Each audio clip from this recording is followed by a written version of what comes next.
Kiatu changu kinanipwaya. Kuna namna kabisa, naona kabisa kiatu changu kuna mtu atakuwa amekijaribu au kukivaa. Sasa hii yani kwangu haipo sawa kabisa. Kiatu changu hakinitoshi.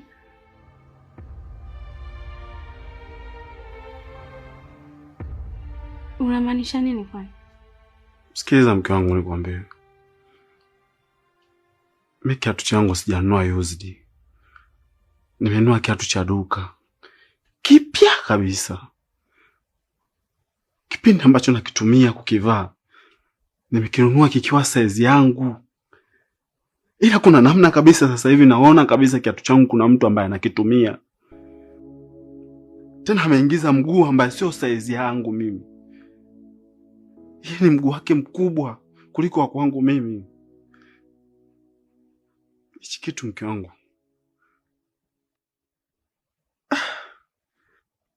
Rashidi.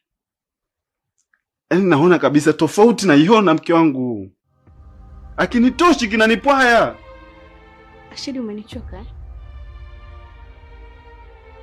Umepata mwanamke mwingine unaanza kunitafutia mimi sababu sasa, si ndio? Rashidi, unaniona mimi malaya eh? Wewe ni wakunitamkia mimi maneno hayo? Mimi siwezi nikakuchiti wewe hata siku moja. Na niishi hapa kwa Mungu wangu, sitokuja kukuchiti. Na kuheshimu na ninapenda ndoa yangu. Leo hii unaanza kuniambia mimi na kuchiti sijui na wanaume wengine. Hivi unafikiria kweli unachokiongea? Rashidi, bora mimi nife kuliko huu mwili wangu kwenda kumpa mwanaume mwingine. Mimi nakupenda wewe mume wangu. Na haitakuja kubadilika kwa namna yote ile. Vitu vingine huenda tu ni mabadiliko ya kike. Mimi nakupenda mume wangu na siwezi kukuchiti. Sawa. Nisamehe mimi mke wangu. Labda kuna namna ambavyo mimi ninavyoona naona tofauti. Lakini kiatu changu kimetanuka. Kiatu changu hakinitoshi.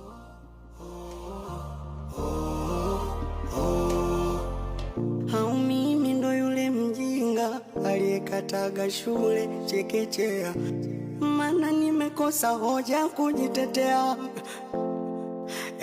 Inanikunja inanipinda pinda.